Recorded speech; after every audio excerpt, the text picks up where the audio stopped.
Salam alaikum, mes chers étudiants. J'espère que vous êtes بخير, Inch'Allah. Aujourd'hui, Inch'Allah, on va entamer notre leçon, à savoir comment exprimer la cause et la conséquence. Mais s'il vous plaît, c'est la leçon qui vient après l'étape qu'on a déjà étudiée en lecture, puisqu'on est dans la partie du schéma narratif, les péripéties maintenant. Alors, on va essayer d'entamer les leçons à fur et à mesure. Euh, le titre ici, c'est exprimer la cause et la conséquence. Nous, on va diviser ce titre en deux. La première leçon, Inch'Allah, ça sera seulement comment exprimer la cause. Et la deuxième, ça sera comment exprimer la conséquence. Quand je dis comment exprimer la cause, ça veut dire les expressions qu'on utilise pour exprimer la cause. Et quand je dis comment exprimer la conséquence, c'est la même chose. Mais avant ça, puisqu'on a des expressions, bien sûr, il y en a des règles pour utiliser ces expressions. Euh, Avant de les utiliser, on doit savoir premièrement, ou bien on va faire un petit rappel de comment on conjugue les verbes en mode de subjonctif. Parce qu'on aurait besoin dans notre leçon, Inch'Allah. Alors, la conjugaison du subjonctif, il y en a une règle. On va dire une règle générale, et on sait bien que le général est posé pour avoir des cas particuliers. La règle générale, c'est quoi? Premièrement, c'est quoi ce subjonctif-là? Ça veut dire, quelle est la définition du subjonctif? C'est le mot de l'incertain qui souligne la possibilité de la réalisation d'une action et aussi l'émettre en doute. Ça veut dire, c'est le mode du doute. Ça veut dire l'incertain, le doute, ça veut dire on n'est pas sûr de cette action. C'est clair? C'est le mode du contraire de sûr. C'est le doute. C'est pour cela qu'on utilise le subjonctif. Sa règle de conjugaison, comment? Pour former le subjonctif présent, on prend le radical, ça veut dire euh, la partie euh, autre que la terminaison, la partie première. On prend le radical de la troisième personne du pluriel. Vous savez bien que la troisième personne du pluriel, non, je veux dire ici c'est la première personne du pluriel. La première personne du pluriel. Nous, c'est la première personne du pluriel, du présent de l'indicatif, et on ajoute les terminaisons du subjonctif. E, ES, E, IONS, IEZ, ENT. Alors, je répète, pour former le subjonctif présent, on prend le radical de la première personne du pluriel, nous, du présent de l'indicatif, ça veut dire du verbe conjugué au présent de l'indicatif, et on ajoute les terminaisons de subjonctif. Si vous constatez ici, nous avons E, ES, E, c'est les terminaisons du présent, plus IONS, IEZ, ce sont deux terminaisons de l'imparfait. Et en retour, AENT, la terminaison du présent encore. Exemple, le verbe chanter par exemple, on va le conjuguer au présent, ça c'est au présent. Très bien. On garde le radical, ça veut dire CHANT seulement, parce que ONS appartient, c'est la terminaison du présent, CHANT, plus la terminaison, je dis je chante, tu chantes ES, il chante E, nous chantions IONS, vous chantiez IEZ et il chante ENT. Sauf que toujours avant le subjonctif, on trouve toujours un que. Le que.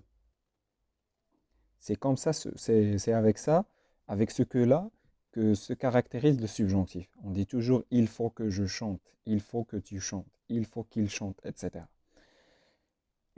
Ici, un petit cas particulier dans le subjonctif, cette règle s'applique pour les verbes réguliers, ça veut dire les verbes normaux. Il existe des verbes irréguliers qui n'acceptent pas cette règle. Ça veut dire, bien sûr, il y en a toujours des verbes qui sont des cas exceptionnels qui n'acceptent pas cette règle du présent, du radical du présent plus la terminaison du subjonctif, comme par exemple avoir, être et aller. Vous pouvez chercher et vous allez trouver les règles des verbes irréguliers. On les appelle les verbes irréguliers. Chacun Sur chacun, on applique une règle différente ou bien on ne peut pas appliquer cette règle de subjonctif sur les verbes irréguliers. Par exemple, si je prends par exemple le verbe avoir au présent, nous, nous avons. Et j'ai besoin de prendre son radical, a, v. Je veux le conjuguer avec je. Alors je vais additionner le e. Et on ne peut pas lire je have. Ça n'existe pas en français. C'est pour cela on l'appelle un verbe irrégulier. Ça veut dire on ne peut pas pratiquer ou bien appliquer cette règle sur ce type de verbe.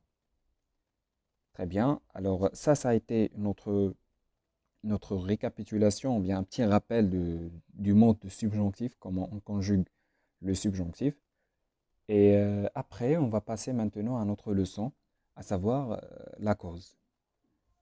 La cause, c'est quoi la cause? La cause, c'est quand je pose la question pourquoi.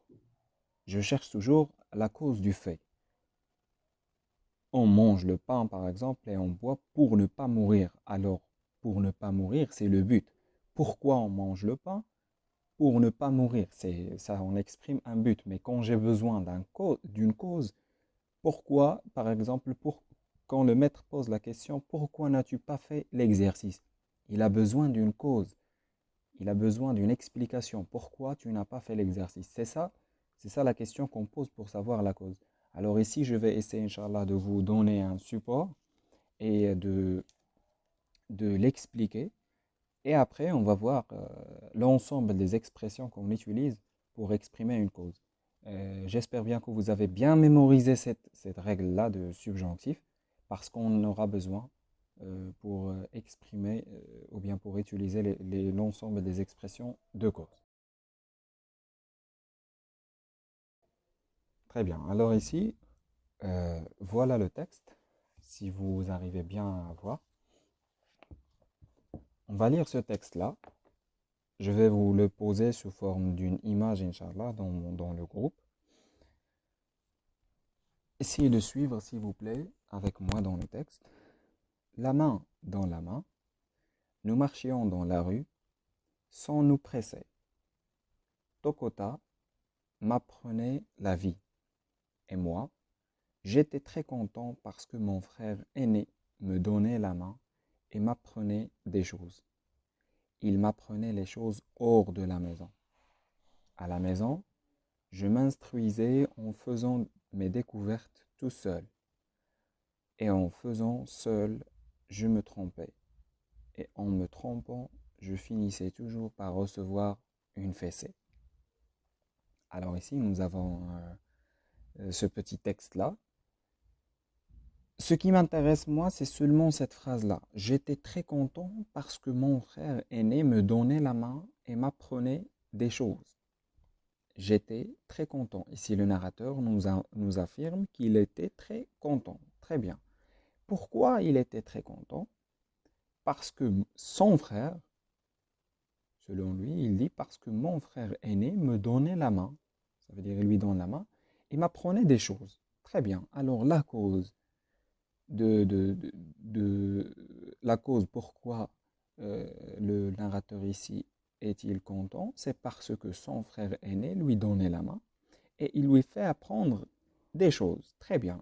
C'est ça comment on exprime la cause. Alors, cette expression ici, parce que nous a lié la première proposition, j'étais très content, avec la deuxième, mon frère aîné me donnait la main et m'apprenait des choses, tout simplement en exprimant la cause. C'est pour cela qu'on a posé la question pourquoi. Pourquoi le narrateur était content? Parce que son frère lui donnait la main et lui apprenait des choses. Très bien. Tout simplement, alors la subordonnée circonstancielle de cause indique la raison pour laquelle s'accomplit le fait exprimé dans la proposition principale. Ça veut dire la subordonnée circonstancielle de cause, il nous indique la raison, la cause pour laquelle s'accomplit le fait exprimé dans la proposition principale. Voilà, nous avons un fait exprimé dans la proposition principale et il est expliqué, ou bien sa cause, pourquoi le narrateur est-il content, à travers cette expression-là. C'est pour cela qu'on dit s'accomplit pour laquelle s'accomplit le fait exprimé dans la proposition principale. Il répond aux questions pourquoi, à cause de quoi, pour quelle raison, etc. Voilà ici deux autres expressions. À cause de quoi, pour quelle raison, et vous avez etc. Il occupe toujours la fonction de complément circonstanciel de cause. Très bien. Vous avez un petit exemple ici. Il n'a pas voyagé parce qu'il a manqué son avion. Très bien. Pourquoi il n'a pas voyagé? Parce qu'il a manqué son avion. Pourquoi il n'a pas voyagé? Sa cause, ou bien la cause. Pourquoi ce monsieur-là, il n'a pas voyagé? Parce qu'il a manqué, ou bien raté son avion.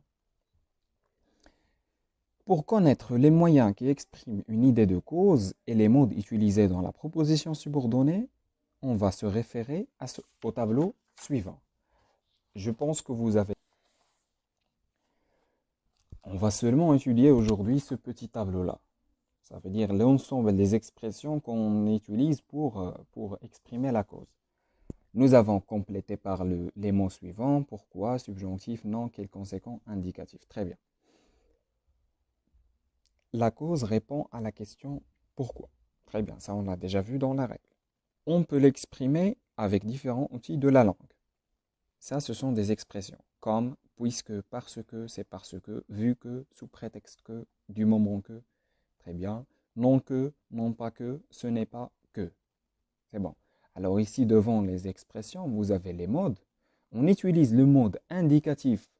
On utilise toujours le mode indicatif après ces expressions. Quand je parle de l'indicatif, je parle du présent, l'imparfait, le futur, etc. Et quand je parle du subjonctif, on l'utilise après ces expressions-là. Non que, non pas que, ce n'est pas que. Très bien. Alors, on utilise, faites bien attention, on utilise l'indicatif après ces expressions ici, comme, puisque, parce que, c'est parce que, vu que, ce prétexte que, du moment que. On utilise l'indicatif. Et après ces expressions ici, non que, non pas que, ce n'est pas que, on utilise le subjonctif. Remarque, la proposition subordonnée se place avant la proposition principale quand elle est introduite par comme et par c'est parce que. Les expressions grâce à et à cause sont suivies d'un non. C'est clair? Quand je trouve les expressions grâce à et à cause de sont suivies d'un non. Par exemple, j'ai fait mes exercices grâce à mon professeur. J'ai compris ma leçon grâce à mon professeur. Je n'ai pas fait mes leçons à cause par exemple, à cause de mon ami ou bien à cause d'un nom. Toujours on trouve un nom qui suit à cause de et grâce à. Très bien, alors ça a été notre leçon, notre demi-leçon, on l'a divisé en deux parce qu'on ne peut pas comprendre la cause et la conséquence à la fois. Et on a tant à parler. Alors j'ai essayé de vous expliquer ça en utilisant le support premier et votre règle ici. Faites bien attention à la conjugaison du subjonctif et les temps de l'indicatif, j'espère que vous les connaissez. Et ici, nous avons toujours le nom qui suit le mot ou bien l'expression grâce à et à cause de. Très bien, je vais, Inch'Allah, vous faire une vidéo dans laquelle je vais donner des exercices et en même temps, je vais les corriger. Merci pour votre attention. On se voit, Inch'Allah, dans la deuxième vidéo dans laquelle je vais expliquer l'ensemble des expressions pour exprimer la conséquence ou bien la subordonnée de conséquence.